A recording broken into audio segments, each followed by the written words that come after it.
আজকের এই তাফসীরুল কোরআন মাহফিলের সম্মানিত প্রধান আলোচক, প্রধান বক্তা, বিশিষ্ট আলেমদের, বিশিষ্ট ইসলামিক চিন্তাবিদ, গবেষক হযরত মাওলানা মুফতি আমির হামজা কুষ্টিয়া, ওনাকে আলোচনা পেশ করার জন্য বিনীতভাবে অনুরোধ করছি।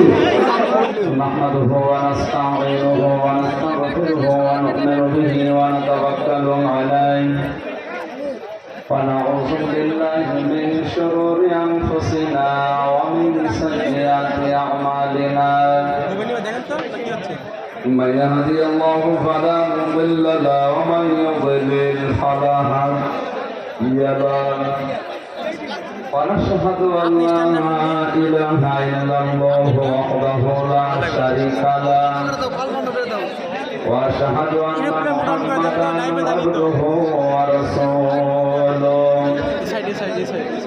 الذي أرسله بالحق بشيرا ونذيرا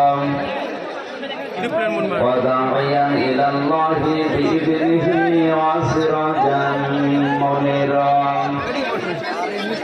فقد قال الله تعالى في كلامه المجيد وبرهانه التوحيد أعوذ بالله من الشيطان الرجيم بسم الله الرحمن الرحيم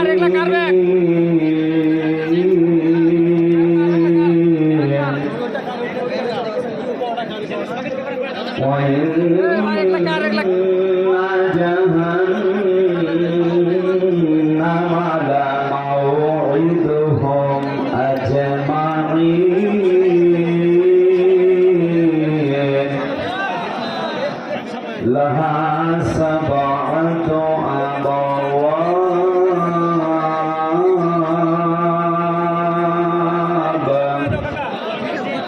لكل باب منهم جزء مقسوم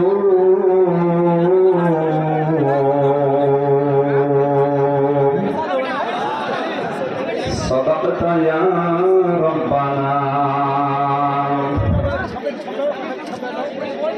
عن أبي هريرة رضي الله تعالى عنه قال قال النبي صلى الله عليه وسلم من سلم المسلمون من لسانه ويده رواه ابن ماجه. وقال تعالى في شأن رسوله إن الله وملائكته يصلون على النبي يا أيها الذين آمنوا صلوا عليه وسلموا تسليما. اللهم صل على محمد وعلى آل محمد كما صليت على إبراهيم وعلى آل إبراهيم إنك حميد مجيد. اللهم بارك على محمد وعلى آل محمد كما باركت على إبراهيم وعلى آل إبراهيم إنك حميد مجيد. দাও খোদা দাও আমায় আবার ওমার দারাজ দিন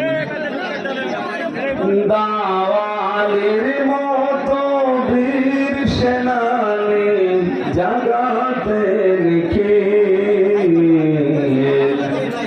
দাও খোদা দাও আমায় আবার ওমার দারাজ দিন হামসাকে দাও ঘরে ঘরে জীবন দিতে ওয়াকাতরে আবার কাবা ভাঙতে এলে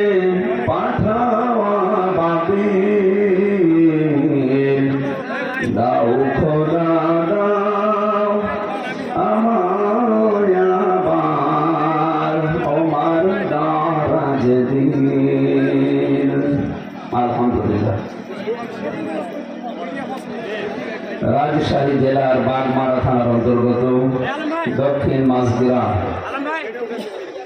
ঐতিহাসিক তাফসীরুল কোরআন মাহফিলের স্বনামধন্য সভাপতি বিশিষ্ট আলেমে দ্বীন জনাব মাওলানা মোজাম্মেল হক, সহ সভাপতি জনাব মোহাম্মদ ওহিদুল ইসলাম, সহকারী অধ্যাপক ভবানীগঞ্জ মহিলা ডিগ্রি কলেজ, প্রধান অতিথি মাননীয় জাতীয় সংসদ সদস্য জনাব অধ্যক্ষ মোহাম্মদ আবুল কালাম আজাদ, আতালাল্লাহু আমরাহু ওয়া বারাকাল্লাহু ফি হায়াতি, বলেন আমিন।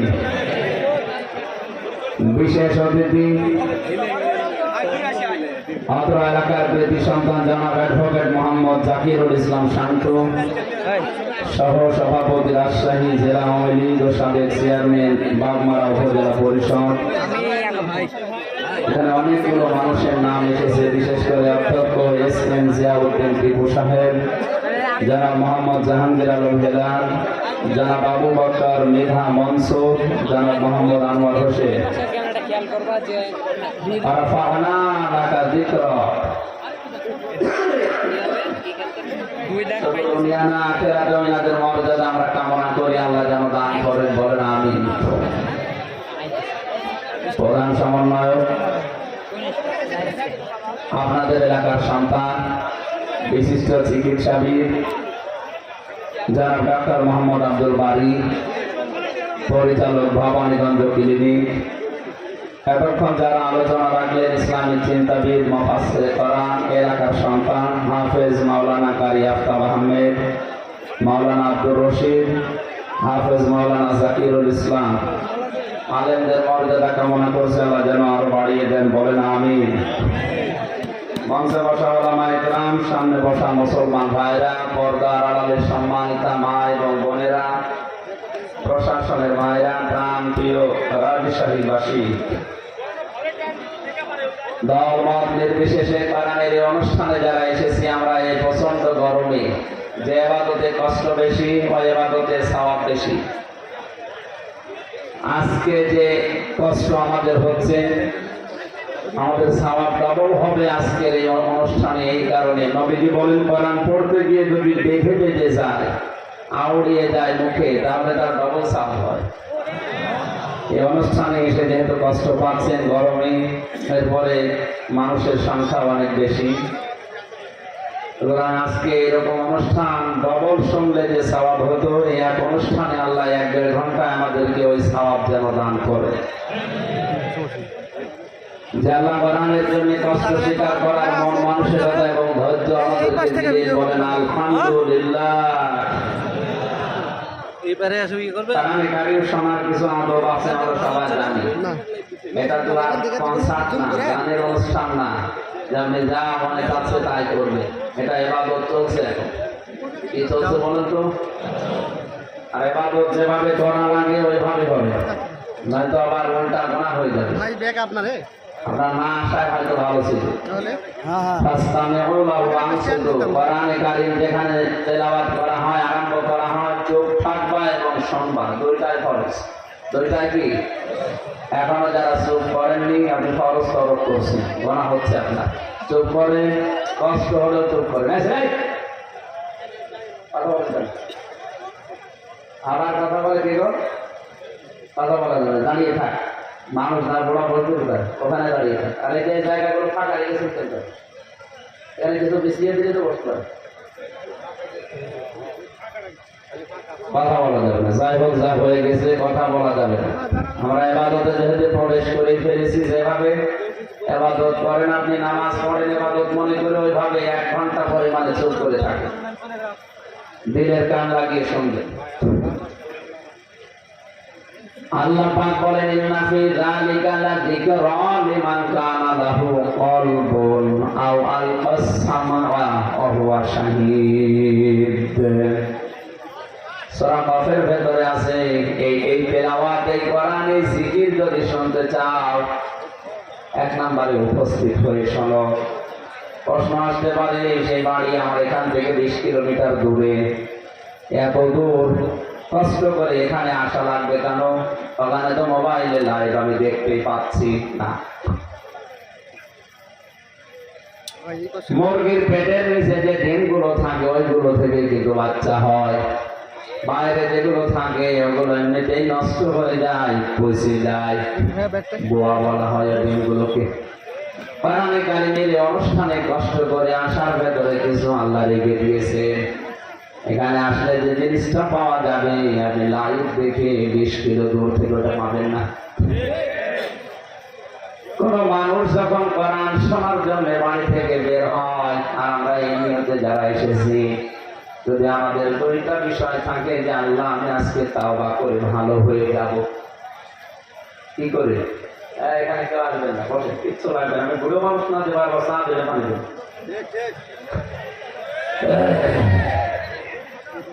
দাঁড়িয়ে থাকার দরকার নেই, বসে থাকে।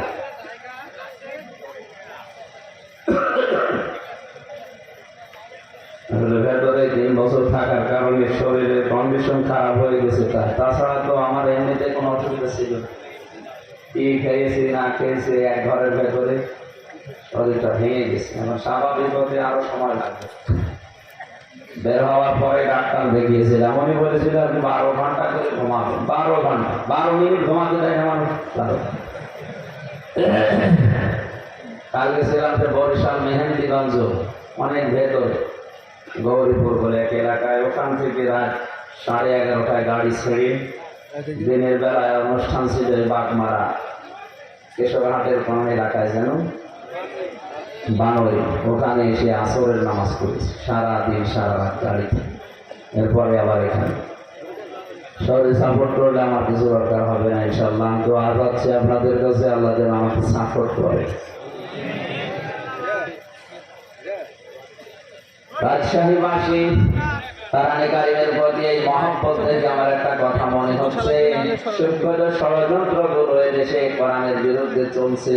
আমি বিশ্বাস করি কিয়ামতের আগে দেশে এগুলো সফল হবে না। আল্লাহ যেন আমাদের বিশ্বাসকে সত্যে পরিণত করেন, বলেন আমিন।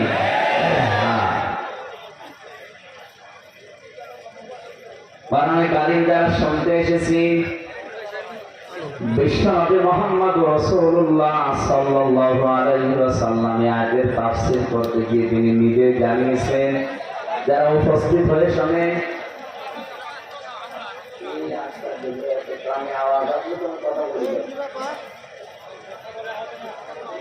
এমনি দাঁড়িয়ে থাকেন, যদি বসতে না জায়গা পান দাঁড়িয়ে যেগুলো বিছিয়ে দিচ্ছে বসে পড়ে, আগে থেকে এগুলো ঠিক করতে পারেন। 10টা পার হয়ে গেছে, এখন ঠিক করতে কথা বলবেন, এমনি বসে পড়েন। সুবহানাল্লাহ আলহামদুলিল্লাহ লা ইলাহা ইল্লাল্লাহ সুবহানাল্লাহ আলহামদুলিল্লাহ লা ইলাহা ইল্লাল্লাহ সুবহানাল্লাহ। বসতে এতদিন লাগে আপনাকে, বসার পরে সুবহানাল্লাহ আলহামদুলিল্লাহ লা ইলাহা ইল্লাল্লাহ লা ইলাহা ইল্লাল্লাহ মুহাম্মাদুর রাসূলুল্লাহ। রাজশাহীবাসী আল্লাহ পাক বলেন, মানুষ যখন বাড়ি থেকে এই নিয়তে বের হয়েছে যে আল্লাহ আজকে আমি মাসগ্রাম কোরআনের অনুষ্ঠানে যে তাওবা করে ভালো হয়ে যাব, কোরআনে কারীম জানিয়েছে ইল্লা মা তাবা ওয়া আমানা ওয়া আমিলা আমালান সালিহান ফাউলাইকা ইউবাদদিলুল্লাহু সাইয়্যাতিহিম হাসানাত। আল্লাহ পাক সূরা ফুরকানের 70-71 নাম্বার আয়াতে জানিয়েছে, কোন মানুষ যদি এই নিয়ত করে বাড়ি থেকে আসে আল্লাহ আমি আজকে তাওবা করে ভালো হয়ে যাব। এখানে আমার প্রশ্ন আলেমদের কাছে, তাওবা আর ইস্তেগফার এটা কিন্তু এক জিনিস না। এই দুইটার শব্দ অক্ষর আলাদা আলাদা। ইস্তেগফার আপনি সব সময় বলতে পারেন আস্তাগফিরুল্লাহ আস্তাগফিরুল্লাহ আল্লাহুম্মা গফিরলি, আল্লাহ আমাকে মাফ করে দাও। কিন্তু তাওবা যদি কেউ করে, আল্লাহ পাক গ্যারান্টি দিয়েছেন তাওবা করলে ওর পেছনের যে অপরাধগুলো ছিল আমি আল্লাহ শুধু মাফ করে দেই না, ওই জায়গাটা পুরা ফাঁকা হয়ে যায়, পুরাটা নেকি দিয়ে ভরাট করে দেয়। আমার বয়স এখন 33 বছর। এই 33 বছরে যত অপরাধ জানা না জানা আমি করেছি, আজকের এই ময়দানে যদি সত্যি তাওবা করার নিয়তে আমি বসি, আর যদি তাওবা করতে পারি, আর তাওবার উপরে যদি সত্যি সত্যি টিকে থাকতে পারি, কোরআনে কারীম গ্যারান্টি দিচ্ছে ফাউলাইকা ইউবাদদিলুল্লাহ, আল্লাহ যেন নিজের কুদরতে হাতের আঙ্গুল এভাবে দেখিয়েছেন। তাফসীর হাকাইতে পাবেন আল্লাহ পাক যেন নিজের কুদরতি হাত এভাবে আঙ্গুল দিয়ে ইশারা দিয়ে দেখাচ্ছে রাজশাহী বাগমারার এই মাছ গ্রামে ময়দানের মানুষগুলো কি এই মানুষগুলো যারা তাওবা করার নিয়তে বসে আছে, ফাউলাইকা ইউবাদদিলুল্লাহ বাদদালা ইউবাদদিলু তাবদীলান ফাহুয়া মুবাদদিলুন, এটা বদল হয়ে যাবে, পাল্টিয়ে যাবে, পরিবর্তন হয়ে যাবে। সাজ্জিয়াতিহিম হাসানাত, দুইটাই বহু বছর, যত গোনা ছিল পুরা উল্টিয়ে ওইটাই নেকি দিয়ে পাল্টিয়ে দেবো আমি আল্লাহ। আমাদের প্রশ্ন হচ্ছে তাওবা ইস্তিগফার তো সব সময় করছে, আল্লাহ আমারে মাফ করো, আমাকে মাফ করো, আস্তাগফিরুল্লাহ।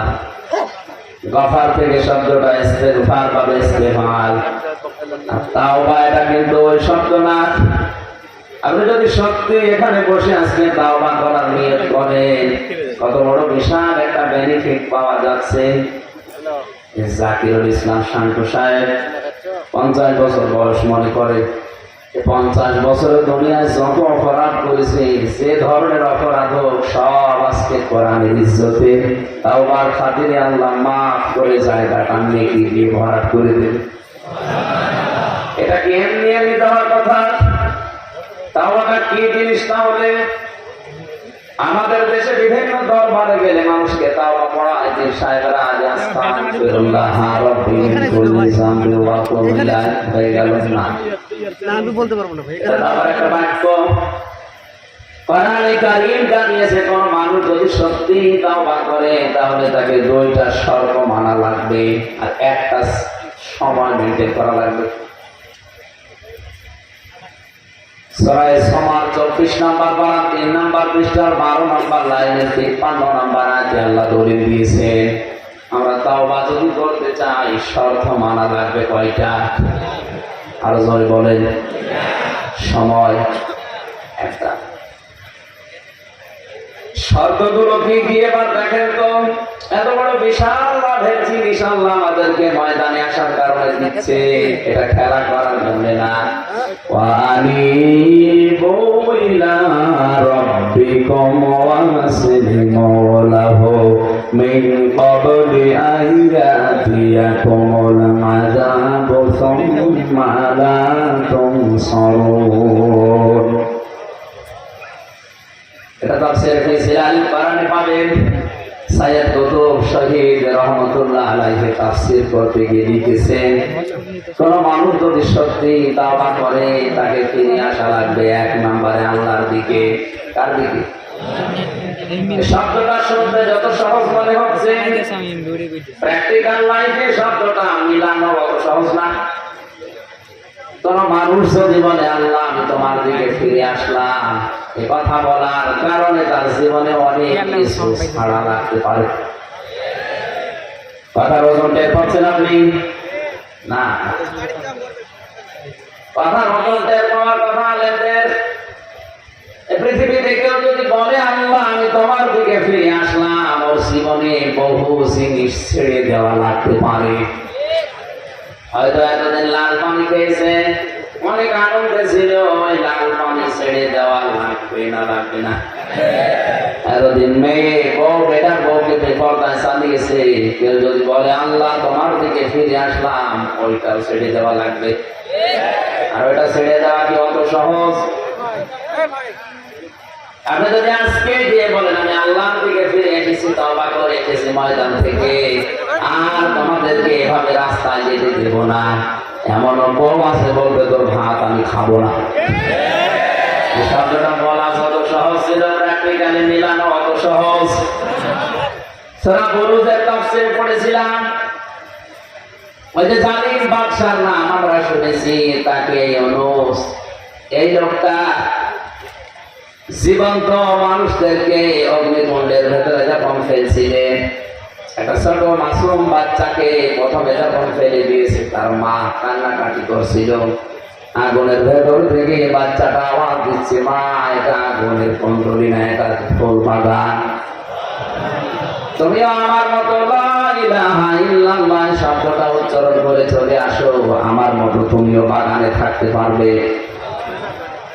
এই দৃশ্য দেখে ওই বাদশার যে মন্ত্রী ছিল, সে ছিল জালেম।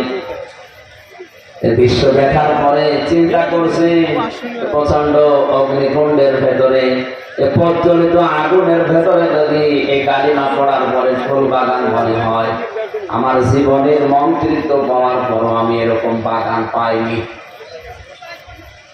আমি আজকে তওবা করলাম, আমি ফিরে আসলাম। বাদশার কানে কথা যাওয়ার সঙ্গে সঙ্গে তার মন্ত্রিত্ব থেকে তাকে বাদ দিয়ে দিয়েছে। এত বড় কঠিন জিনিস হারানোর পরেও কিন্তু সে তাওবা ত্যাগ করেনি। আর আপনি আজকে এখান থেকে আমি মহিলা রক্ষিতন এ শব্দ শোনার পরেই মনে করছেন তো সহজ শব্দ, আল্লাহর দিকে ফিরে আসা, এই আর কি আপনি মিলিয়ে দেখেন আপনার জীবনে কত কিছু ছেড়ে দেওয়া লাগতে পারে।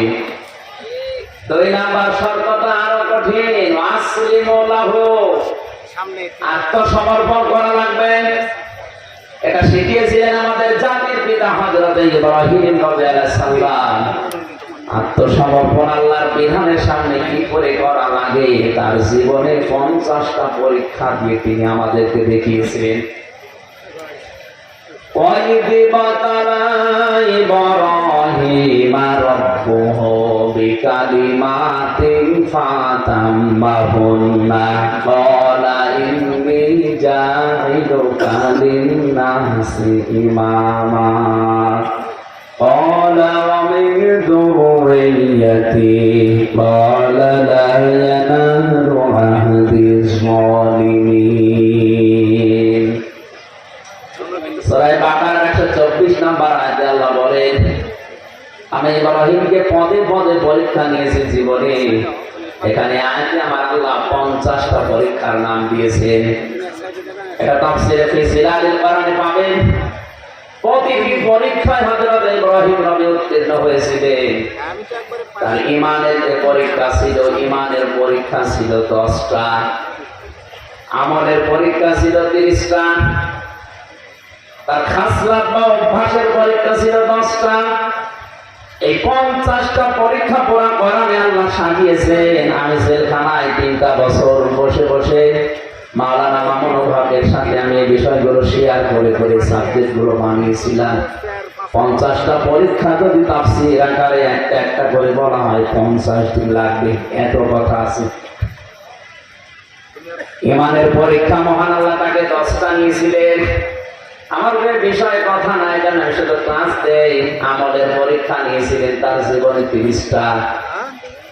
সূরা আহজাবের 34, 35, 35 নাম্বার আয়াতে আল্লাহ বিষয়গুলো তুলে ধরেছেন। সূরা তাওবার 111 নাম্বার, 12 নাম্বার আয়াতে এগুলো আল্লাহ তুলে ধরেছেন। সূরা মুমিনুনের 1 থেকে 12 নাম্বার আয়াত পর্যন্ত আল্লাহ বিষয়গুলো তুলে ধরেছেন। 30টা পরীক্ষায় তিনি 30টাই পাস করেছিলেন।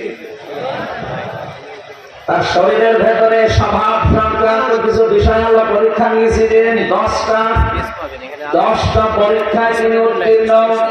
এই 50টা পরীক্ষায় পাস করার পরে আল্লাহ তাকে ঘোষণা দিয়ে জানিয়েছেন, তোমাকে আমি মানব জাতির জন্য নেতা ইমাম বানিয়ে দিলাম। হযরত ইব্রাহিম সঙ্গে সঙ্গে বলেছিলেন, আল্লাহ নেতৃত্ব দেওয়ার এই গুণাবলী এটা কি শুধু আমি পেয়েছি, নাকি আমার সন্তান আদি দুনিয়ায় যারা আসবে তারাও এটা পাবে, যে তারাও নেতৃত্ব দিতে পারবে? ভালো করে শুনবে। ক্বালা ওয়া মিন যুররিয়াতি, আমার সন্তানাদি যারা আছে তারা কি নেতৃত্ব দিতে পারবে মানব জাতিকে? আল্লাহ পাক সঙ্গে সঙ্গে জবাব দিয়েছিলেন, ক্বালা লা ইয়ানালু আহদিজ যালিমিন। এই যে ইয়ানালু এটা মুসারে বর্তমান ভবিষ্যৎ, প্রেজেন্ট ফিউচার। আহাদ মানে অঙ্গীকার করা, ওয়াদা করা। আল্লাহ বলেন কোন জালেমের জন্য আমি আল্লাহর কোন অঙ্গীকার নেই, ওয়াদা নেই। তার মানে আয়াত দিয়ে আল্লাহ ফতোয়া দিয়েছেন কিয়ামত পর্যন্ত কোন জালেম পৃথিবীর মানব জাতির নেতৃত্ব দিতে পারবে না। অথচ আজ পৃথিবীর বড় বড় জালেম যারা তারাই নেতা হয়ে বসে আছে। তারা ইমানদারদেরকে নিষেধ করে যে তোমরা এই লাইনে আসার দরকার নেই। আরে ভাই, আপনি তো জুলুম করছেন আপনার নফসের উপরে, আপনি জুলুম করছেন আপনার জনগণের উপরে, আপনি জুলুম করছেন ফিলিস্তিনের মানুষের উপরে। আপনার জন্য এই শব্দটা বলা মানায় না, তোর জন্য। নেতানিয়াহুর মতো এই জঘন্যতম বেয়াদবকে আপনি বলা সাজে না, ওরে বলা লাগবে তুই। তোর জন্য পৃথিবীতে নেতৃত্ব দেওয়া জায়েজ নেই। তোর অনুসারী দুনিয়াতে যারা আছে তাদেরও নেতৃত্ব দেওয়া হারাম। আপনি মনে করছেন ওরা আল্লাহ একজন আছে, বিশ্বাস করে না? করে। কেন? অহংকার করে, হিংসা করে শুধু আমাদের নবীকে ওরা মানে নাই। এই জন্য ওদের উপরে আল্লাহ নিজে লানত দিয়েছেন। দলালাত, গোমরাহি এই শব্দটা তাদের উপরে চাপিয়ে দিয়েছেন। প্রতিদিন আমরা লক্ষ লক্ষ মুসলমানেরা ওদের জন্য বরদোয়া করি, গায়রিল মাগদুবি আলাইহিম ওয়ালাদ-দাল্লিন।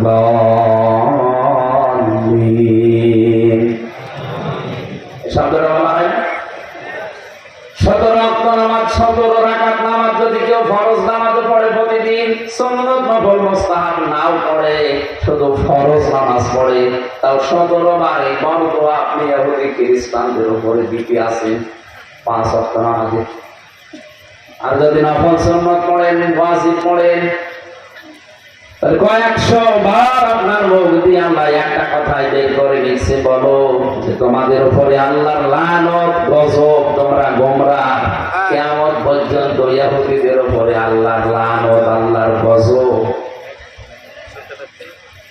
তাফসীরে আমি যে দুইটা কারণ পেয়েছি এদের উপরে গজব নাযিল করা, আল্লাহ রাব্বুল আলামিন দুইটা কারণের ভেতরে দিয়েছে। ওরা সত্যকে সত্য জানার পরেও মানত না, হিংসা করে, অহংকার করে। ওদের তাওরাতে, ওদের ইনজিলে লেখা ছিল আমাদের নবী মুহাম্মদুর রাসূলুল্লাহ শেষ নবী, সর্বশ্রেষ্ঠ নবী। কিন্তু নিজেদের ধর্মে, ইহুদি ধর্মে, খ্রিস্টান ধর্মে মুহাম্মদুর রাসূলুল্লাহ আসে নাই। এই কারণে তারা জানার পর অহংকার করে, হিংসা করে মানত না। লেগে সত্যকে সত্য জানার পরে যদি কেউ হিংসা করে, অহংকার করে, না মানে, আল্লাহ পাক বলেন কিয়ামত পর্যন্ত তার উপরে আমার লানত, আমার বরদোয়া, আমার গজব। বলেন নাউজুবিল্লাহ। এই আয়াত পড়ার পরে মনে হচ্ছে এটা শুধু এখন আর ইহুদি খ্রিস্টানদের উপরে নেই, এটা আমাদের উপরেও এখন চাপতেছে।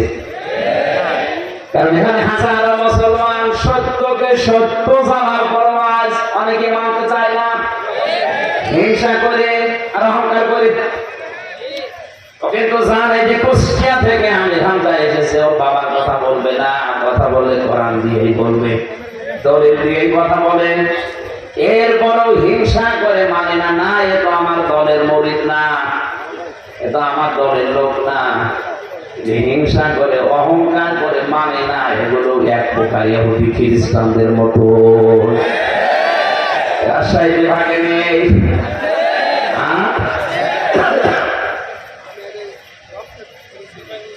আমি আসলিমর ব্যাখ্যায় ছিলাম। জাতির পিতা ইব্রাহিম আলাইহিস সালাম আসলিমও করেছিলেন যেভাবে। উম্মতি মুহাম্মদি আমরা যারা দাবি করছি যে তাওবা করে ভালো হয়ে যাব, আমরা যদি তার মতো আসলিমও করতে পারি। গাছের মাথায় বসে কোড়াল দিয়ে কাঠ কাটছিলেন। আল্লাহ পাক বলেন আসলিম ইয়া ইব্রাহিম, হে ইব্রাহিম আত্মসমর্পণ করো। গাছের মাথায় বসে প্রশ্ন করেছিলেন কিভাবে? ওখান থেকে খাতনা করো। ওই ওই যে ইব্রাহিম নবীর স্বভাব সংক্রান্ত যে 10টা বিষয় বলেছিলাম, পরীক্ষা নিয়েছিলেন আল্লাহ, তার ভেতরে খাতনা করা একটা, এটা ইব্রাহিম নবীর সুন্নাহ। তাকে যে 10টা বিষয় তার শারীরিক পরীক্ষা আল্লাহ নিয়েছিলেন, তার ভেতরে এই খাতনা করা একটা।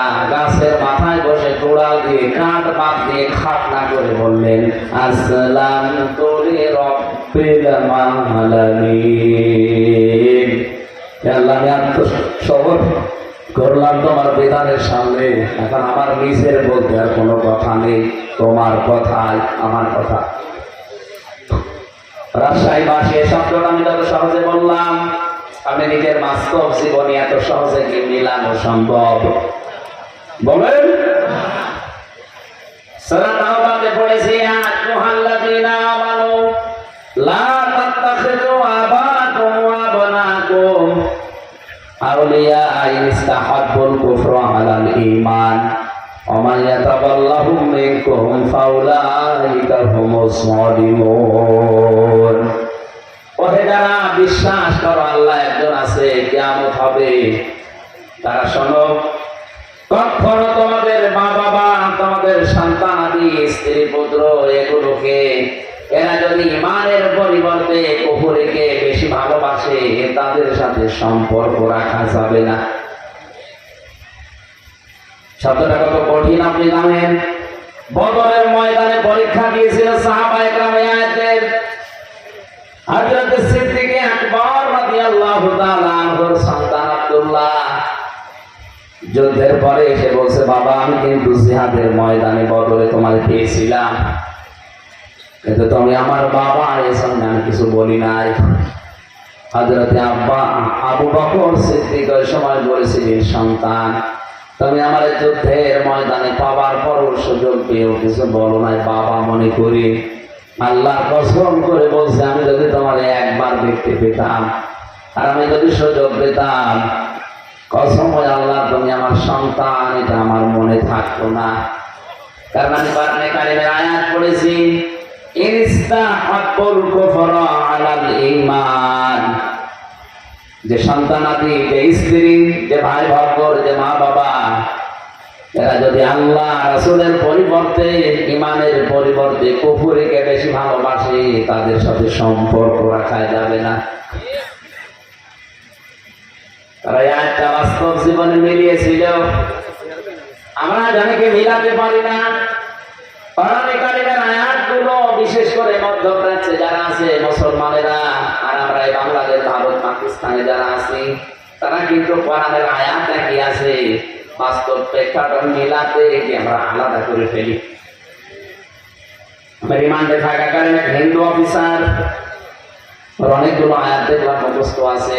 আমার বলছো, হুজুর একটা কথা বলি, আপনি তো মাওলানা মানুষ, আপনি তো বিভিন্ন জায়গায় ওয়াজ করেন।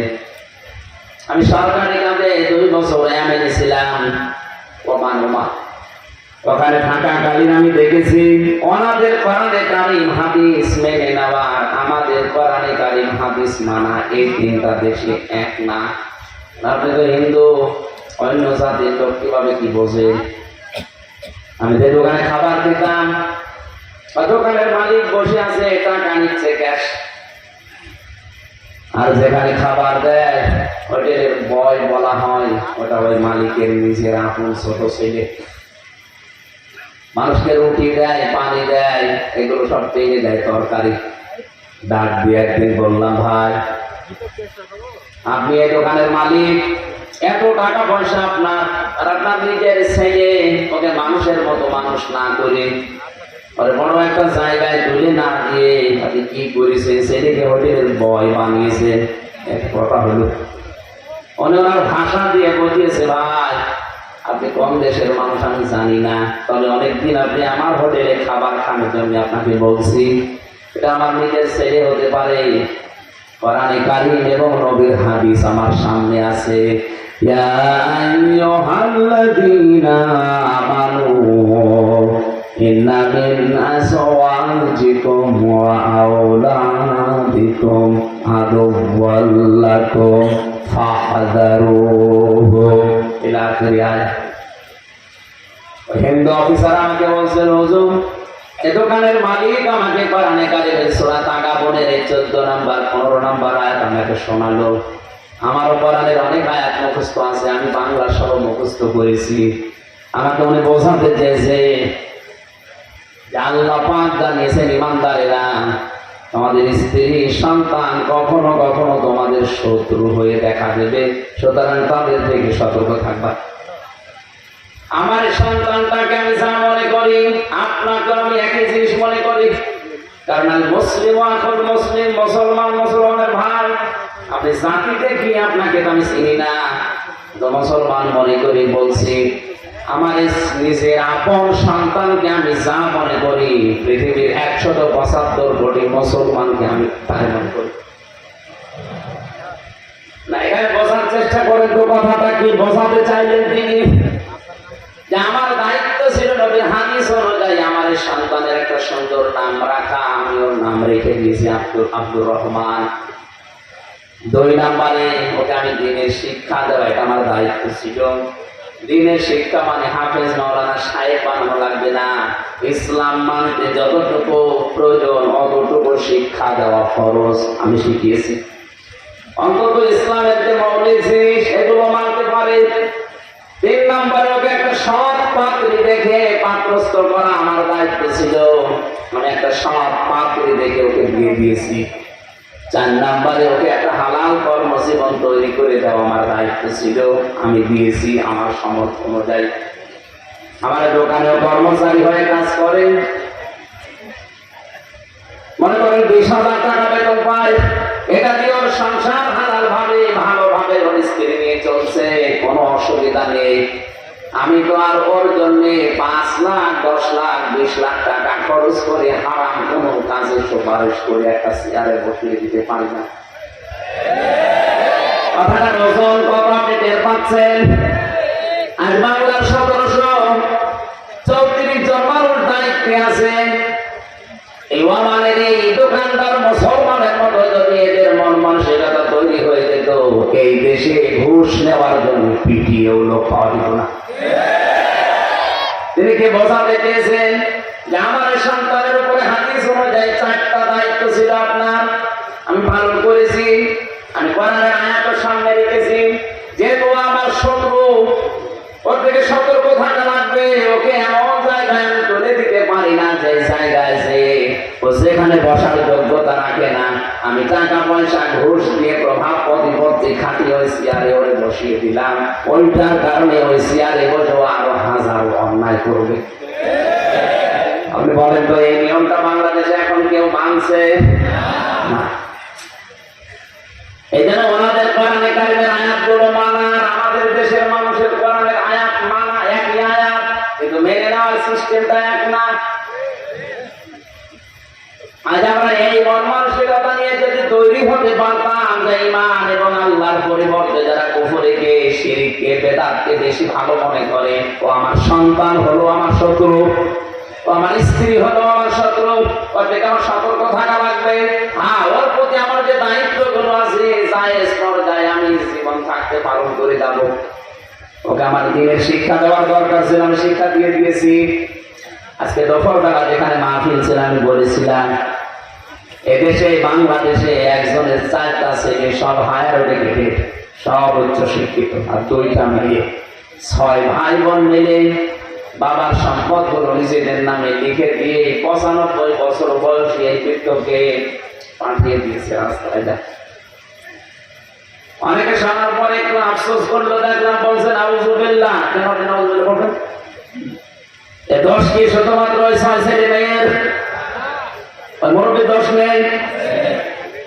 ওর 4টা দায়িত্ব ছিল, একটাও পালন করে নাই। ছেলে মেয়েদের নাম রাখার ক্ষেত্রেও ও এমন এমন নাম রেখেছে, নামের ভেতরে প্রভাব আছে। নাম রেখে দেয় ডেঞ্জার। ডেঞ্জার মানে কি? অত বড় হয় ভয়ঙ্কর হবে।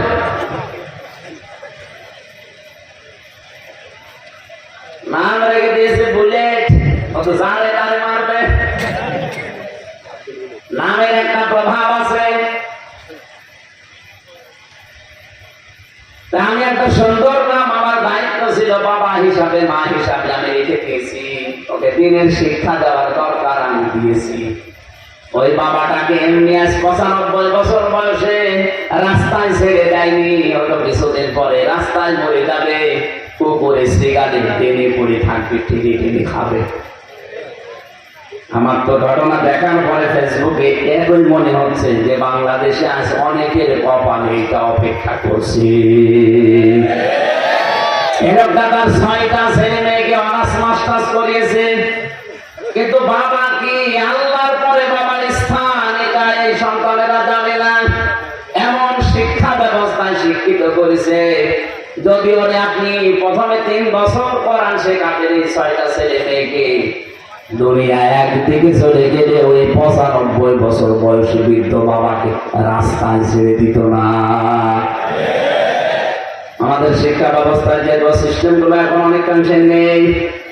আমরা নিজেরা মুসলিম হিসাবে সচেতন হয়ে, আমি গ্যারান্টি দিচ্ছি আপনাকে কোরআন সামনে নিয়ে ছেলে মেয়ে হোক 3টা বছর তাকে কোরআনে কারিমের শিক্ষাটায় রাখে, এরপরে তাকে ডাক্তার ইঞ্জিনিয়ার বৈজ্ঞানিক যাই বানাবেন বানান, ও যত বড় হবে কোনদিন ও এটা বলবে না যে আপনি কিন্তু আল্লাহর পরে আপনার স্থান।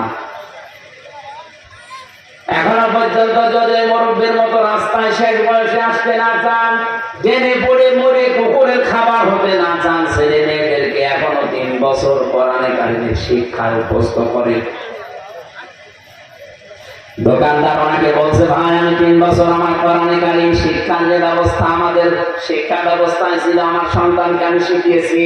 ওই ইসলামের মৌলিক বিষয়গুলো এখন জানি, যে 5 ওয়াক্ত নামাজ পড়া লাগে, রোজা রাখে আগে রমজানে, সম্পদ এই পরিমাণ থাকলে যাকাত দেওয়া লাগে, এই পরিমাণ সম্পদ থাকলে হজ করা লাগে, আল্লাহর পরে মা আর বাবার স্থান, এই মৌলিক বিষয়গুলো জানা আছে, আমি ওকে জানিয়ে দিয়েছি। 3 নাম্বার ওকে একটা সব পাত্রী দেখে আমি পাত্রস্থ করেছি, যে দেওয়ার সময় আমি ওর শ্বশুরের কাছ থেকে যৌতুক নেই। যে সমস্ত বাবা আর মারা ছেলে মেয়েকে বিয়ে দেওয়ার সময় যৌতুক নেই, আপনি ছেলেকে মেয়ের বাবার কাছে বিক্রি করে দিয়েছেন। আপনি হয়তো টের পাচ্ছেন না কখনো কি হয়, যৌতুক নিয়ে যারা বিয়ে করে ওরা সারা জীবন ওই স্ত্রী লোকের কাছে গোলামের মতো থাকে। কিছু হলে কিন্তু রাতে খোটা দেবে। কথা বলছেন এটা, আপনি তো ছেলে বিয়ে দেননি, ছেলেকে আপনি বিক্রি করে দিয়েছেন। আমার ছেলেকে আমি ওই করি নাই, আমার ছেলেকে আমি একটা সব পাত্রী দেখে যৌতুক নেইনি বিয়ে দিয়ে এনেছি, আর আমাদের দেশে যৌতুক নেই। 4 নাম্বারে ওকে আমি একটা হালাল কর্মজীবন আমার সামর্থ্য অনুযায়ী তৈরি করে দিয়েছি। আজ বাংলার প্রতিটি বাবা প্রতিটি দায়িত্বশীল যদি এই মনে করে কোরআনের আয়াতটা সূরা তাগাবনের আয়াতটা মেনে নিত, বাংলাদেশে আল্লাহর কসম ঘুষ চলতো না। প্রত্যেকটি মানুষের ভেতরে সেন্স থাকতো যে কার জন্য আমি করবো, আমার ছেলের জন্য, আমার গ্রামের ছেলের জন্য, কুষ্টিয়ার জেলার ছেলের জন্য, রাজশাহীর ছেলেটা, কুষ্টিয়ার ছেলেটা, আমার নিজের আপন ছেলেটা, সবই আমার কাছে সমান। শত্রু হলে আমার নিজের ছেলের শত্রু হতে পারে, শত্রু হলে কুষ্টিয়ার ছেলের শত্রু হতে পারে। কথা বলে না কেন? আল্লাহ আমাদেরকে বানানোর আয়াতটা এইভাবে অনুধাবন করে মানার তৌফিক দান করেন, আমিন। হযরত ইব্রাহিম আলাইহিস সালাম যেভাবে আত্মসমর্পণ করেছিলেন, সত্যি সত্যি যদিওভাবে আল্লাহর 500 বিধান আছে কোরআনে, জানার পরে আপনি মাথা নত করে দেন, সারেন্ডার করেন, এই 2টা শর্ত মানবেন। কখন? মিন ক্বাবলি আইয়াতিয়াকুমুল আযাবু সুম্মা লা তুনসারুন। আল্লাহ পাক বলবেন আযাব আসার পূর্বে তোমার এই 2টা শর্ত মানা লাগবে, যখন তোমাদের আর সাহায্য করা হবে না। রাজশাহীবাসী মন খুলে বলে আমাদেরকে সাহায্য করা হবে না। কখন? মরণ কখন? বলেন বলেন। আর মরণ তো আসবে 71 সালে। কখন? 41 এখন বসে আছি, দাঁড়াতেও না পারি। কথা বলে না কেন? সুতরাং আমাকে শর্ত মেনে নেওয়া লাগবে 2টা, সময় মেনটেন করা লাগবে 1টা। শর্ত তো আমরা কম বেশি জানলাম, অনেকে মেনে নেওয়ার সিদ্ধান্ত হয়তো নিয়েছে যে আল্লাহর দিকে আমি আজকে ফিরে আসবো, আল্লাহর বিধানের সামনে আমি আত্মসমর্পণ করবো। এতে যদি অনেক কিছু ছেড়ে দেওয়া লাগে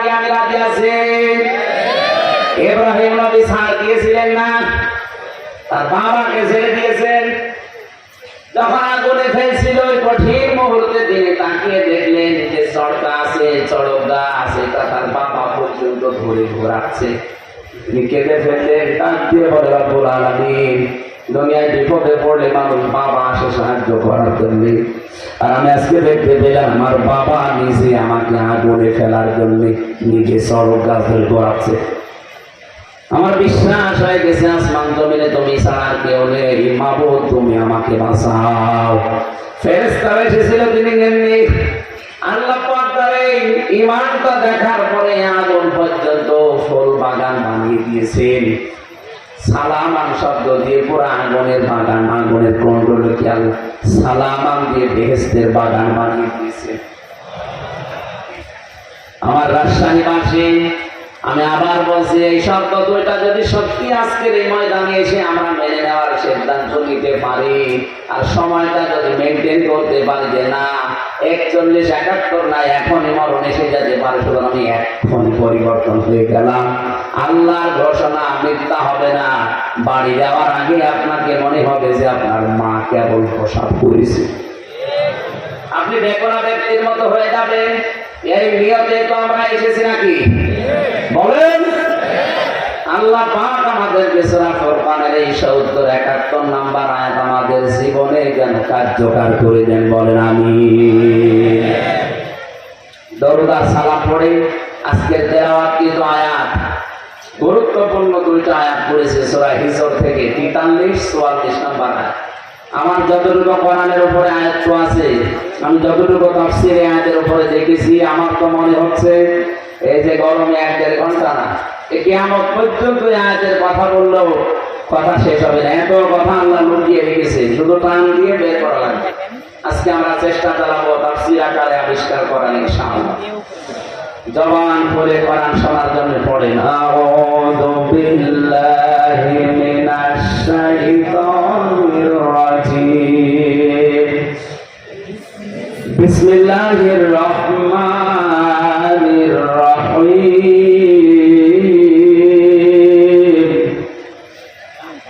ওয়া ইন্না জাহান্নামা লামাউইদুহুম আজমাইন, লাহা সাবাতু আবওয়াব, লিকুল্লি বাবিন মিনহুম জুজউম মাকসুম।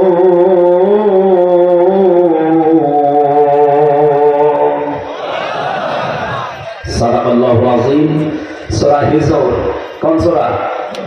হিজর মানে পাহাড়ের পাথর, কিসের পাথর? পাহাড়ের পাথর নামে আল্লাহ এই সূরাটা নাযিল করলেন, 99টা আয়াত দিয়েছেন। এই সূরার সর্বশেষ আয়াত হচ্ছে আল্লাহ পাক বলেন ইবাদত করতে থাকবা ওই সময় পর্যন্ত যতক্ষণ তোমার কাছে মরণ না আসে। তার মানে ইবাদত এটা শুধু 2-1 দিন 5 দিনের ব্যাপার না, মানুষের জীবনে ইবাদত চলবে ওই সময় পর্যন্ত যতক্ষণ পর্যন্ত মরণ না আসে। ইবাদতটা কি? আমরা অনেকে এখানে ধারণা করে রেখে দিয়েছি এই সূরার সর্বশেষ আয়াত কি? ওয়া'বুদ, তোমরা ইবাদত করো, রব্বাকা, তোমার রবের, হাত্তা, যতক্ষণ ইয়াতিয়াকাল ইয়াকিন, তোমার কাছে মরণ না আসে। আমি আয়াতের তাফসীর পড়তে গিয়ে কাবির ফাখরুদ্দীন রাজি রাহমাতুল্লাহ আলাইহির 5টা মন্তব্য পেয়েছি। আমি কি তাফসীর আকারে বলবো না কিচ্ছা বলবো? তাফসীরুল কোরআন মাহফিল আপনি লিখে দিয়েছি, এই জন্য আমি ওইদিকে যাচ্ছি। যেহেতু ধারণাটা পাল্টাতে হবে ইবাদতের, মানুষ মনেই করে ইবাদত মানে মসজিদে যতক্ষণ নামাজ পড়ি ওইটা ইবাদত, রমজান আসলে যতক্ষণ 11-12 ঘন্টা রোজা রাখি ওইটা ইবাদত, হজ করতে গিয়ে যে 4-5 দিন সময় লাগে ওইটা ইবাদত, যাকাত শুধু বছরে একবার যে কয় মিনিট দিয়েছি ওইটা ইবাদত। কে বলেছে আপনাকে? আল্লাহ পাক বলেন মরণ যতদিন না আসে ততদিন পর্যন্ত ইবাদত করবা তোমার রবের। তার মানে শব্দ থেকে বোঝা যায় ইবাদত শুধু মসজিদের এই 5 মিনিট 7 মিনিট 10 মিনিট না, রমজানের 11-12 ঘন্টা না, অবশ্যই ইবাদত করা লাগবে আজরাইল আসার আগ পর্যন্ত। এই এই হিসাবে আমি যে খাবার খান এটা ইবাদত। কথা বলেন না।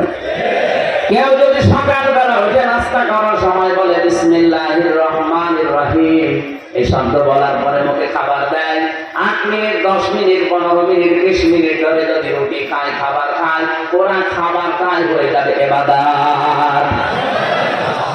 খাবার খাওয়ার পরে টয়লেটের প্রয়োজন দেখা দেয়, টয়লেটে প্রবেশ করার সময় যদি কেউ বাম পা দিয়ে প্রবেশ করে বলে আল্লাহুম্মা ইন্নী আউযু বিকা মিনাল খুবুসি ওয়াল খাবাইথ, হে আল্লাহ আমি যত দুষ্ট জিন আছে, সে নারী জিন হোক পুরুষ জিন হোক, তাদের থেকে তোমার কাছে আশ্রয় চাই। এই শব্দটা বলার পরে যখন মানুষ টয়লেটে বসে তখন শয়তানের চোখের উপরে পর্দা পড়ে যায়। এখানে কত হাজার হাজার মুসলমান আছে এই শব্দটা বলে টয়লেটে বসবে, এইটাও বলে না, ও জানেও না। শয়তান কিন্তু জান্নাত থেকে আদম হাওয়াকে বের করে দেবে, এটা তার টার্গেট ছিল না। প্রথমে ওর প্রথম টার্গেট ছিল আদম হাওয়াকে আমি কি করে উলঙ্গ অবস্থায় লজ্জায় স্থান দেখবো। এজন্য এই শব্দটাকে নবীজি আমাদের শিখিয়েছে, শয়তান যেন তোমাদের লজ্জা স্থান থেকে আনন্দ করতে না পারে। আর যারা নিজেদের শরীরকে উন্মুক্ত করে গোপন অঙ্গগুলো মানুষকে দেখে আনন্দ পায়, বুঝবেন ওইটার ভেতরে আর শয়তানের ভেতরে কোনো পার্থক্য নেই। আমার বাংলাদেশেও একটা বিশ্বে বেশ একটা প্রাণী দেখি, কুকুর, 1-1.5 হাত লেজ, অথচ লেজটা পুরো উল্টো করে দেখিয়ে মানুষকে বলে যা দেখতে দেখ।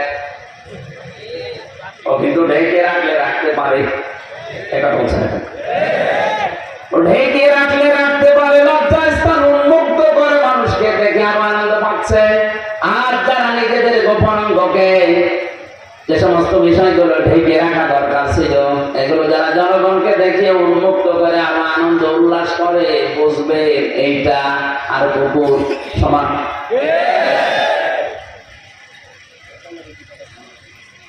শয়তান সবচাইতে বেশি খুশি হয় যৌনতা ছড়াতে পারলে।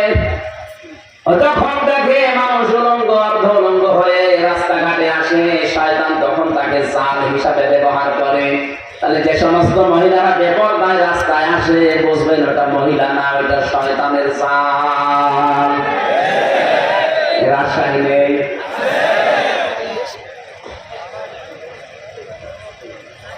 কোন মহিলাকে নবীজি দাজ্জাল বলেন নাই হাদিসে, দাজ্জাল লা ইয়াদখুলুল জান্নাহ, এটা মুযাক্কার শব্দ।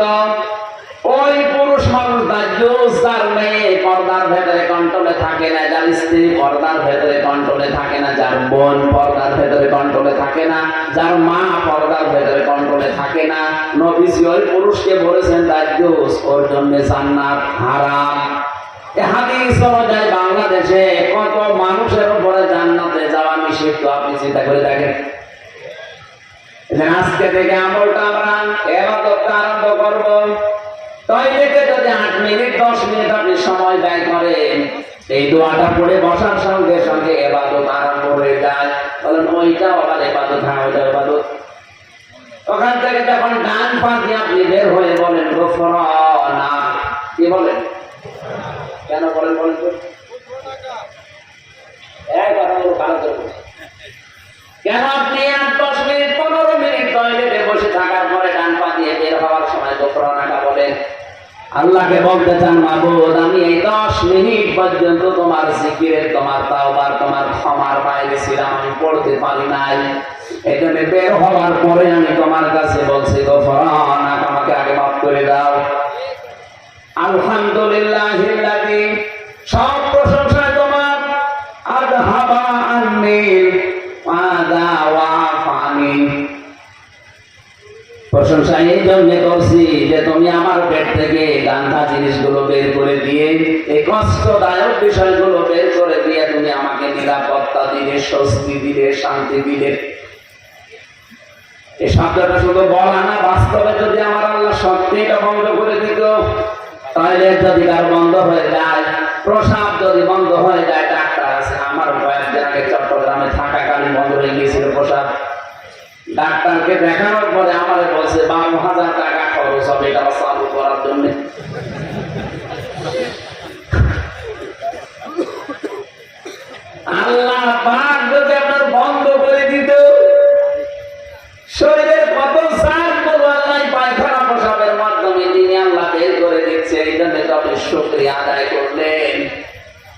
যতক্ষণ থাকলেন পুরান 10 মিনিট আপনার ইবাদত হিসাবে গণ্য হয়ে গেছে। বলেন সুবহানাল্লাহ।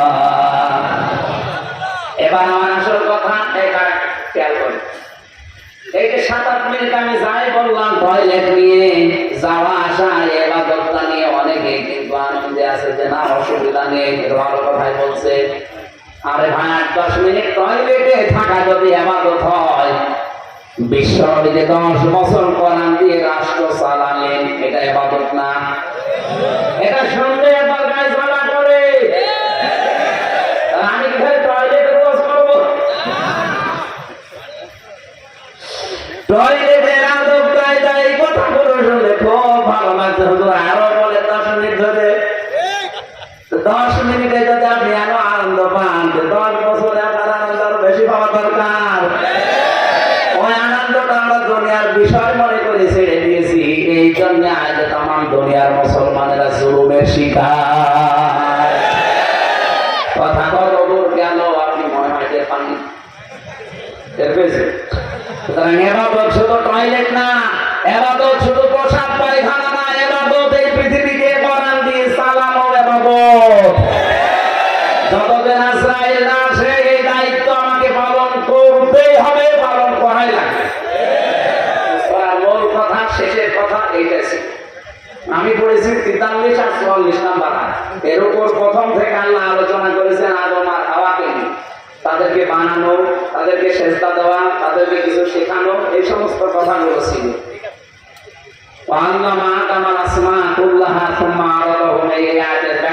অনেকেই মনে করি আদম এবং হাওয়াকে মহান আল্লাহ পাক শুধু নাম শিখিয়েছিলেন আদমকে, এই কচু, আলু, পটল, ঝিঙ্গা না। ওনাকে যত গুরুত্বপূর্ণ বিষয় দুনিয়াতে আছে সব ন্যায় এবং অন্যায়ের মৌলিক বিষয়গুলো একটা ক্লাসে আল্লাহ তাকে শিখিয়েছিলেন। আসমা এসএমের বহু বছর। এর ভেতরে তাফসীরের ভেতরে আমি পেয়েছি পৃথিবীতে যত ন্যায় এবং অন্যায় এর মৌলিক বিষয় যত বিবেক কাজ করে সব ওই ক্লাসে আল্লাহ আদমকে শিখিয়েছিলেন। কারণ ক্লাস নিয়েছে সরাসরি কে? আর ছাত্রকে আদম নবী। জায়গা কোনটা? আপনি কিন্তু চিন্তা করতে পারেন যিনি ক্লাস নিচ্ছেন তিনি সরাসরি আল্লাহ, যিনি ক্লাস করছেন তিনি সাধারণ মানুষ না, তিনি নবী। আর যে জায়গায় ক্লাস হচ্ছে এটা রাস্তায় ভাবছে কিনা? কোন জায়গা? এত বড় একটা গুরুত্বপূর্ণ ক্লাসে আলু, পটল, ঝিঙ্গা এটা শেখাবে আপনার মনে হয়? ওগুলো তো এমনি শেখানো যায়। মানে শিখিয়েছিলেন এইটা মানব জীবনের ন্যায় কি অন্যায় কি এইগুলো আল্লাহ ওই ক্লাসে শিখিয়েছিলেন। এই জন্য বাবার পক্ষ থেকে আমরা ওইটা অটোমেটিক পেয়ে গেছি। ন্যায় কোনটা অন্যায় কোনটা এটা আমরা এমনিতেই জন্মগতভাবে বুঝি, কারণ ওই বাবার পক্ষ থেকে পেয়েছি। এই কথাগুলো প্রথম দিক থেকে এর উপর প্রথমে ছিল। আল্লাহ রাব্বুল আলামিন শেষ পর্যন্ত আদম আলাইহিস সালামকে জানিয়ে দিলেন, হে আদম তোমাকে আমি পাঠিয়ে দিলাম তোমার স্ত্রী এবং ওই শয়তানকে সাথে দিয়ে। সাথে পাঠালাম আমার হেদায়াত, আমার পথ নির্দেশিকা। যদি মেনে আসতে পারো সেখান থেকে পাঠিয়ে দিলাম আবার এই জায়গায় ফিরিয়ে নিয়ে আসবো। আর যদি মেনে নিয়ে আসতে না পারো ওয়াইন্না জাহান্নামা লামাউইদুহুম আজমাইন, যারা মানবে না তাদেরকে ওই শয়তানের সাথে একত্রিত অবস্থায় জাহান্নামে পাঠাবো। কোন জায়গায়? বলেন বলেন। এবার আলোচনা শুরু করছি আয়াত থেকে। আল্লাহ রাব্বুল আলামিন যে হেদায়েত বাণী পাঠিয়েছেন যুগে যুগে, তার সর্বশেষ হেদায়েতের নাম হচ্ছে কোরআন কারীম। হুদান লিন-নাস, হাদা বায়ানুল লিন-নাস। এই কোরআন কারীম থাকার পরও যারা আল্লাহর বিধানগুলো মেনে চলতে পারে না, ব্যর্থ হয়, ওই মানুষগুলোকে আল্লাহ শয়তানের সাথে জাহান্নামে একত্রিত করবে। এখানে আজমাইন বহু বছর দিয়েছে। যে জাহান্নামে আল্লাহ প্রবেশ করাবেন ওই জাহান্নামের বর্ণনা এবার দিচ্ছেন। লাহা সাবাতু আবওয়াব, এই হার মারসা ওই জাহান্নামের দিকে, কারণ আয়াত শুরু হয়েছে জাহান্নাম দিয়ে। আল্লাহ বলেন এই জাহান্নামের দরজা 7টা। জাহান্নামের দরজা কয়টা? সারা জীবন আমরা এখানে অনেকেই পড়েছি জাহান্নাম 7টা, জান্নাত 8টা। কোন জায়গায় পেয়েছে? এই যে জাকিরুল ভাই কোনদিন পেয়েছেন যে জাহান্নাম 7টা জান্নাত 8টা পেয়েছেন? মনে করে পড়েছেন, শুনেছেন?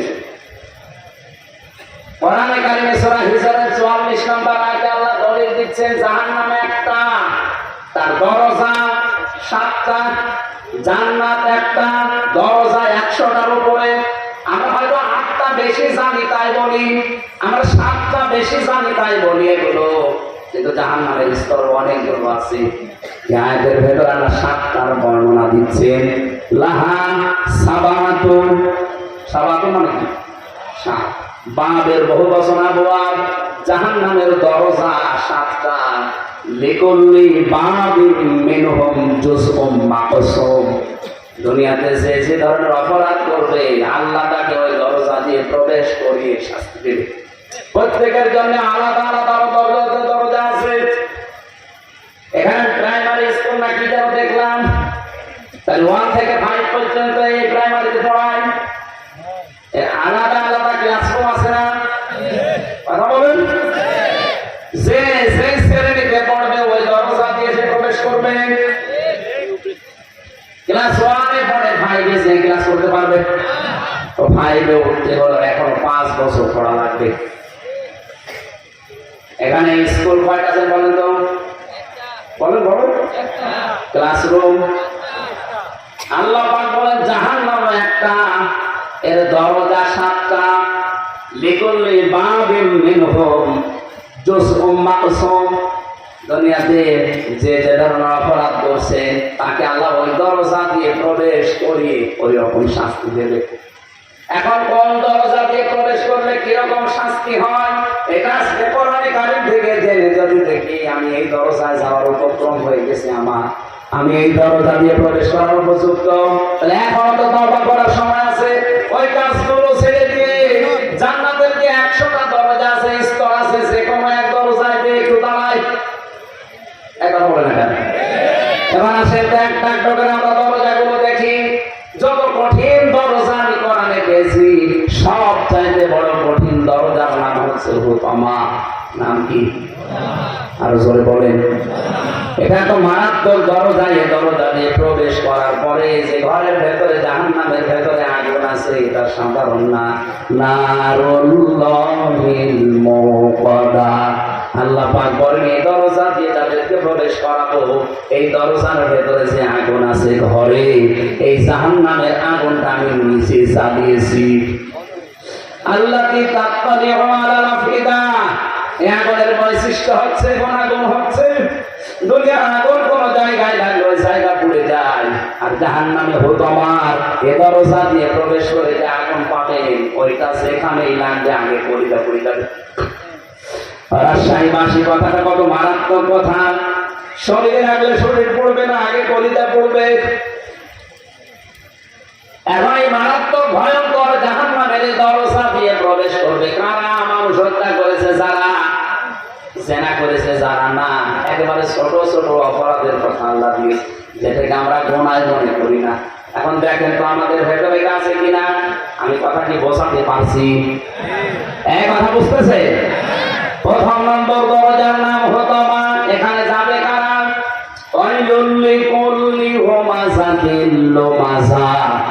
যারা সামনে পেছনে মানুষের নিন্দা করে, বদনাম করে। এখন বলে বাংলাদেশে এই দোষে দোষী মানুষ নেই। সামনে পেছনে মানুষের যারা বদনাম করে বেড়ায়, মানুষের নামে আন্দাজে দোষ দেয়, এটা খারাপ ধারণা করে একজনের প্রতি, এটাতে কত বড় ভয়ঙ্কর অপরাধ। এই অপরাধটা বাংলাদেশে যদি না থাকতো আমার তো মনে হয় হাজারো মানুষ জুলুম থেকে বেঁচে যেত। আমার জীবনে যে 3টা বছর কেটে গেল জেলখানায়, আমার ধারণার উপরে কিচ্ছু জানে না ও বিষয়ে, আন্দাজে বলছে তুমি এটা করতে পারো, তোমার কথা শুনে এরকম করেছে, এই ধারণা করে আমি খাটালে, অথচ আমি কিছু জানি না ও বিষয়ে। শুধু আমি এখানে হাজারো মানুষ আছে ধারণার বশবর্তী হয়ে মিথ্যা অভিযোগে অভিযুক্ত হয়ে অনেকেই বিভিন্ন জেলখানায় আছে। জমি জায়গা নিয়ে মারামারি ছিল, গন্ডগোল ছিল, এখন আর পেরে উঠছে না, করবে কি? 4 বছরের নাতি দিয়ে এর নামে ধর্ষণের মামলা দিয়ে জেল খাটাচ্ছে 7 বছর। আপনার বিশ্বাস না হলে আপনি রাজশাহী চলে গাজীপুরের কাশিমপুর কারাগারে আমরা 10,000 মানুষ ছিলাম 4 জেল মিলে। আমার মনে হয় নারী পুরুষের এই ধর্ষণ মামলাটাই প্রায় 3,000। সব এরকম কিচ্ছু জানে না। হয়তো মারামারি হয়েছিল 10 বছর আগে, ওরে ঘাইল করবে কি দিয়ে? কিছুই পায় না। যখন 3 বছরের ছোট নাতি দিয়ে ওর নামে ধর্ষণের মামলা চালিয়ে 7 বছর জেলে দিয়েছে। মানুষের প্রতি একটা ধারণা করা কত খারাপ, মারাত্মক। তাফসীরের ভেতর থেকে এবার শোনাচ্ছি শিক্ষার জন্য। এটা যারা করছে তারা থামেন, নয়তো আপনার জন্য হুকামা নামক দরজা কিন্তু উন্মুক্ত হয়ে আছে। ওই দরজায় যে ফেরেশতা আছে তার নাম মালিক। নাম কি? ও কিন্তু দাঁড়িয়ে আছে। যেই যাবেন বলবে এদিকে আয়। কেন আসলি হুকামায়? এ জায়গায় কেন আসলি? এটা তো খারাপ জায়গা। আল্লাহ জ্বালিয়েছে আগুন। তুই দুনিয়ায় থাকতে কথাগুলো শুনিস নাই? কাল্লা লায়ুম বাসান্না ফিল হুকামা ওমা আদরাকা মাল হুকামা। আপনি জবাব দিতে পারবেন না, এখানে জবাব আমি এখন দিয়ে দেই। আন্দাজে কারো সামনে পেছনে বদনাম করবেন না, উল্টা পাল্টা ধারণা কারো উপরে করবেন না। ধারণা করা এটা যে কত বড় মারাত্মক অপরাধ। ইমাম মালিক রাহমাতুল্লাহ আলাইহির জামানার একটা কাহিনী আমি তাফসীরে পেয়েছি। একটা মহিলা মারা গেছে, তাকে ধোয়ানোর জন্য পাশের বাড়ির এক মহিলা এসেছে লাশ ধোয়াবে। ভালো করে শিক্ষা নেওয়ার জন্য শুনবেন। টয়লেট পরিষ্কার করিয়েছে, হঠাৎ এই রানের উপরে যে হাত দিয়েছে, হাত গেছে আটকে, আর ছড়ে না। বহু চেষ্টা করছে, কয়েক ঘন্টা ধরে হাত ছুটছে না। এলাকায় যিনি ইমাম সাহেব ছিলেন তিনি ফতোয়া দিলেন, এক কাজ করেন, এই জীবিত মহিলার তো হাত কাটা যাবে না, এই মরা মহিলার চামড়া কেটে ওখান থেকে বাদ দিয়ে দেন। তাই মৃত মহিলার স্বামী আর সন্তান বলছে, না আমার স্ত্রীও ভালো, আমার মাও ভালো। মারা গেছে সে নেককার মহিলা, তার লাশ কেটে এখন বাদ দিয়ে দিলেন চামড়া, আমরা মানি না। দরকার হয় যদি বেশি প্রয়োজন হয় ওই মহিলার হাত কেটে বাদ দিয়ে দেন। ওই মহিলার স্বামী বলছে, না আমার স্ত্রী নেককার, আমার মন মতো।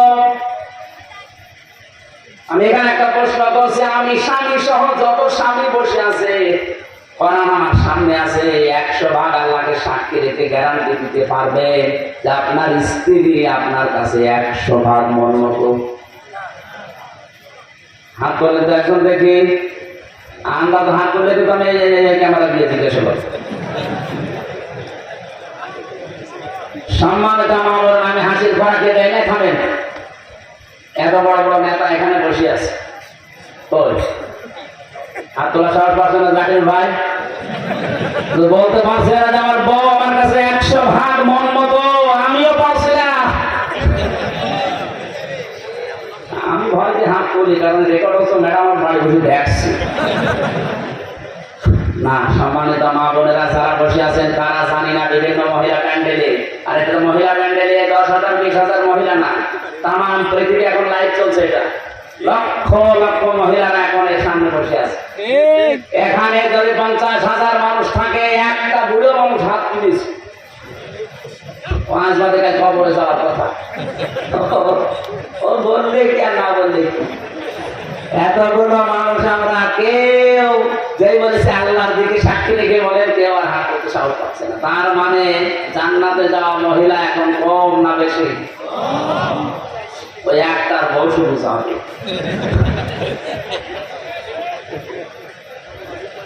আলহামদুলিল্লাহ, যাক, বুড়ো মানুষ হলো ভালো। আপনার বউর জন্য আমরা দোয়া করবো। হাসতেছেন, বলেন তো, একটা মানুষ বাদ দিয়ে কেউ সাহস পাইল না। এলাকা যখন বলেছে আমার বউ আমার মন মতো, আমি হাত কাটতে দেবো না, আমি তো এসেছিলাম উপকার করার জন্য, এখন আমার এই বিপদে ফেল। তখন বলছে, ঠিক আছে এভাবে থাকো, পোশাক পায়খানা তো প্রয়োজন হয়েছে এই মহিলা, কিন্তু হাত তো ছড়ে না, কি করবে? শেষে ওই দেশের প্রধান বিচারপতি ছিলেন ইমাম মালিক রাহমাতুল্লাহ আলাইহি, মদিনায় তিনি বাস করেন। ঘোড়ায় নিয়ে তাকে ঘোড়ায় চড়িয়ে নিয়ে আসা হচ্ছে। এই মহিলার কাছে পর্দা দিয়ে ঘিরে দিয়ে প্রশ্ন করছে ইমাম মালিক, আল্লাহর বান্দি কি কি হয়েছে সঠিকভাবে বলবা, মিথ্যা কথার আশ্রয় দিলে কি আমি ধরে পারবো? ঘোড়া থেকে প্রথম থেকে একটা একটা করে বলছে আমি এই করেছিলাম। আমি তো আপন মনে এসে লাশ ধোয়ানোর জন্য প্রসাদ পায়খানা পরিষ্কার করে শুধু রানের উপরে হাত দিয়েছি আর হাত পা আটকিয়ে গেছে। ইমাম মালিক বলছে না, আমার একটা কথা কেমন যেন ছাড় ছাড় মনে হচ্ছে। আর একটা কথা এর ভেতরে আছে গোপন, সত্যি করে বলো কি? আমার কাছে কিন্তু কোরআন হাদিসের রাগান আছে, আমি ধরে ফেলবো। ধমক দেওয়ার পরে মেয়েটা বলছে, ইমাম আমি যখন লাশ ধোয়াতে চাচ্ছিলাম, পোশাক পায়খানা পরিষ্কার করিয়ে যখন রানের উপরে হাত দিয়েছি, ওই সময় এই মহিলার প্রতি একটা খারাপ ধারণা নিক্ষেপ করেছিলাম। মনে মনে বলেছিলাম, কালকে আমি শোনাইনি, মনে মনে আমি বলেছিলাম তুমি তো উপরে ফিটফাট, কিন্তু ভেতরে তোমার তো সর্বঘাট। কারণ হচ্ছে তোমার বাড়িতে আমি একটা পুরুষ মানুষকে একদিন প্রবেশ করতে দেখেছিলাম, পরবর্তীতে জানতে পারলাম ওইটা আসলে ওর আপন নিজের বড় ভাইয়ের ছেলে। বলে তো ভাইয়ের ছেলে ওই মেয়েটার সম্পর্কে কি হয়? ফুফু। কি হয়? ফুফু বুঝলেন? 14 জন মহিলার সাথে 14 জন পুরুষের সাথে একজন মহিলার দেখা করা যায় আছে কয়জন? তার ভেতরে ভাইয়ের ছেলে নেই। এক কথা বুঝতেছেন? এই যে মহারাম পুরুষ, এই 14 জনের ভেতরে ভাইয়ের ছেলে, আপন ভাইয়ের ছেলে হলে যায় আছে। অথচ আমি না জেনে খারাপ মন্তব্যের উপরে নিক্ষেপ করেছিলাম। আল্লাহ নবী জানিয়েছেন মান সালিমাল মুসলিমুনা মিন লিসানিহি ওয়া ইয়াদিহি। আমি হাদিসটা প্রথমে পড়ছিলাম। আল্লাহর নবী জানিয়েছে ওইটাই তো মুসলমান যার হাতের দ্বারা মুখের দ্বারা অন্য মুসলমানের নিরাপদ থাকে। তোমার হাতের দ্বারা তোমার এই মুখের দ্বারা এমন একটা কিছু নিক্ষেপ করেছিলে যেটার দ্বারাই মহিলার উপর একটা কলঙ্কের দাগ পড়েছে তার চরিত্রে, অথচ ওই তো সেই মহিলা করে নাই। যে পুরুষকে তুমি বের হতে চেয়ে দেখেছিলে ওটা তার আপন ভাইয়ের ছেলে, ওটা তার ফুফু হয়। কি হয়? বলে বলে ফুফুর সাথে মায়ের সাথে কোনো খারাপ ধারণা করে মেনে নেওয়া যায়? আর এটা জায়েজ আছে? শেষ পর্যন্ত তুমি যখন এই ধারণাটা মুখ দিয়ে মনে মনে নিক্ষেপ করে দিয়েছো, মহান আল্লাহ তোমাকে ছাড়ে নাই, এই পাপের শাস্তি দুনিয়ায় পাঠিয়েছে। সূরা নিসা 5 নম্বর পারা 15 নম্বর পৃষ্ঠা 13 নম্বর লাইনের 112 নম্বর আয়াতের দলিল আছে, ওমাই ইয়াকসিব খাতিয়াতান আও ইসমান ফাম্মা ইয়ারুমি বিহি বারিয়ান ফাকাদ ইহতামালা বুহতানা ওয়া ইসমান মুবিনা। এটা এখানে কাছে আছে। আল্লাহ পাক বলেন দুনিয়াতে এমন বহু মানুষ আছে যে অন্যায় করে, আর অন্যায়টা যখন হয়ে যায় তখন একটা নিরপরাধ মানুষের ঘাড়ের উপরে দোষটা চাপিয়ে নিজে ভালো কাজে। এই দেশে নেই? এই কথা বলে না কেন? নিজে অন্যায় কাজ করেন, নিজে ঘুষ খান, নিজে সুদ খান, আর একটা নিরপরাধ মানুষের উপরে দোষটা চাপিয়ে দিয়ে তার জীবনটা নষ্ট করে দেন। আল্লাহ বলেন ফাকাদ ইহতামালা বুহতানা ওয়া ইসমান মুবিনা। এরকম অপরাধ যারা করে তারা যেন প্রকাশ্য পাপের বোঝা বহন করে নিয়ে বেড়ায়। আজ হয়তো আমরা এটা দেখতে পাচ্ছি না, তাই যদি আপন নবীর ওই শরীয়ত থাকতো তাহলে গুনাহগুলো আজ আমরা দেখতে পেতাম, আপনি রাস্তায় বের হতে পারতেন না। বাংলাদেশে বহু মামলা যারা দায়ের করে, এই মামলাগুলোর আয়ু যারা আছে, মামলাগুলোর বাকি যারা আছে, আমার তো মনে হয় হাজারো মানুষ ধরা খেতে রাস্তায় বের হতে পারতো না। তুমি যখন এই অন্যায়টা করে ফেলেছ, তোমার শাস্তি আছে কোরআনে কারিমে 2টা। ওয়াল্লাযীনা ইয়ারমুনাল মুহসানাতি সুম্মা লাম ইয়াতু বিআরবা'তি শুহাদা ফাজলিদুহুম 80 ওয়া লা তাকবালু লাহুম শাহাদাতান আবাদা ইলা আখির আয়াত। সূরা নূরের 4 নম্বর আয়াতটা তিনি তেলাওয়াত করলেন। উপস্থিত স্বামী 2 জন আছে, ওর স্বামী আর মৃত মহিলার স্বামী, 2 জনকে বললেন আমি প্রধান বিচারপতি এই দেশের, কোরআনে কারিম দিয়ে রায় দিয়ে দিলাম, এই মহিলা যদি নিরপরাধ কোন নেককার মহিলার উপরে জেনার তহমত, ধর্ষণের তহমত, ব্যভিচারের তহমত লাগায়, আর যদি 4 জন সাক্ষী জোগাড় করতে না পারে তাহলে তার প্রথম শাস্তি 80টা বেত মারা। 2 নাম্বার, কোনোদিন তার সাক্ষী আর কবুল হবে না, আদালতে গ্রহণ করা হবে না। ওর যেহেতু সাক্ষী নেই তাহলে 80টা বেত মারা লাগবে এখন, আর জীবনে বেঁচে থাকতে ওর সাক্ষী আর আদালতে গ্রহণ হবে না। এই আইনটা যদি আজ বাংলাদেশের সংসদে 53 বছর আগে কায়েম থাকতো, এই কথা বলছেন, কত মানুষের সাক্ষী এমনি বাতি হয়ে যেত। আমার মামলা চার্জশিট দিয়েছে, বিচার শুরু হবে। বলেন তো এই মামলায় কিছুই আমি জানি না, আনসার কি যেন নাম দিয়েছে, জীবনে সাদা নাম শুনি নাই। এখন এই মামলায় যারা সাক্ষী দেবে, মামলার আইসিডি আছে, অবশ্যই সাক্ষী তো আছে, নাই তো রিপোর্ট দিল কি করে? এই সাক্ষী যারা দেবে, কোরআন আমার সামনে, আল্লাহর কসমে মামলায় যারা সাক্ষী দেবে, বলে একটা কথা সত্য বলতে পারবে না, সব মানিয়ে মিথ্যা কথা বলা লাগবে। যারা কোনো অপরাধ মানুষের উপরে কোনো দোষ চাপিয়ে, ওটা যদি সত্যি সত্যি না হয়, প্রমাণ না হয়, তাহলে 2টা শাস্তি কোরআন তাদের দিয়েছে। 80টা বেত মারা লাগবে। 2 নম্বরে, জীবনে আদালতে তার কোনো সাক্ষী মরণ পর্যন্ত কবুল হবে না, গ্রহণ হবে না। জল্লাদকে ডাক দিয়ে বলে শুরু করে, 80টা বেত মারা শুরু হয়ে গেছে, 79টা পার হয়ে গেছে, কিন্তু হাত খোলে না। জল্লাদ ডাক দিয়ে বলে, ইমাম, কোরআন দিয়ে জড়াই দিলেন কিন্তু হাত তো খোলে না। ইমাম মালিক বললেন, না, ওয়া তাম্মাত কালিমাতু রাব্বিকা সিদকাও ওয়া আদলা লা মুবাদদিলা লিকালিমাতি। কোরআনে কারিমে আল্লাহ বলেন, আমার কালামে যা কথা আছে সব সত্য কথা, সব ইনসাফপূর্ণ কথা, আর কোনদিন আমার কালামের কথা পরিবর্তন হবে না। যেহেতু আমি 80টা বেতের কথা জানিয়েছি, সামানিনা 80টা মানতে হবে, 79টা হয়েছে। আমি আল্লাহর কোরআনে 100% বিশ্বাস করি, বিচার আমি কোরআন দিয়ে করেছি, এটা সঠিক হয়েছে, তুমি আরেকটা মারো। জল্লাদকে যখন বলে আরেকটা মারো, সঙ্গে সঙ্গে 80টা শেষ হতে দে, হাত চট করে যেতে দেরি হয়নি। আমি শুধু সুবহানাল্লাহ নাউজুবিল্লাহ পড়ার জন্য বলি নাই। এখানে শিক্ষা কি, নিরপরাধ কোন মানুষের উপরে সে বিষয়ে সে জানে না, এরকম একটা তহমত যদি কেউ লাগিয়ে দেয়, ওটা যেন প্রকাশ্য পাপের বোঝা বহন করে নিয়ে বেড়ায়, এটা কিন্তু ওই মহিলাকে আল্লাহ দেখিয়েছেন।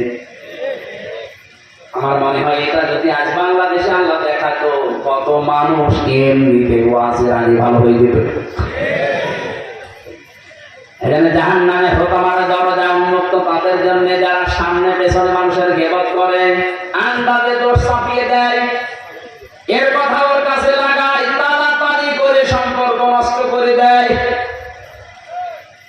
এতটুকু অপরাধের কারণে ভয়ঙ্কর দরজা দিয়ে আপনি জানেন, আপনি কোনদিন কল্পনা করেছেন? এখানে হাজার হাজার মানুষ, আমার মনে হয় অনেক মানুষ এমন পাওয়া যাবে, দুনিয়ার কোনো বিষয় নিয়ে কথাবার্তা বন্ধ করে আছে, 3 দিন, 7 দিন, 10 দিন, 3 বছর কথা বলে না। কি অপরাধ করেছে? মুরগিতে ধান খেয়েছে, অপরাধ না, সারা 3 দিনের বেশি পার হয়ে গেছে, কথাবার্তা বলেন না। যদি আজকের এই ময়দান থেকে এটা মিটিয়ে যেতে না পারে, নারী অবস্থায় যদি বলে যান, আপনি বেঈমান হয়ে পড়েন, এক্ষুনি মেটানো লাগবে। শুধু ওয়াজ শুনতে আসা না, এখান থেকে ওয়াজ বাড়ি নিয়ে যাওয়া লাগবে।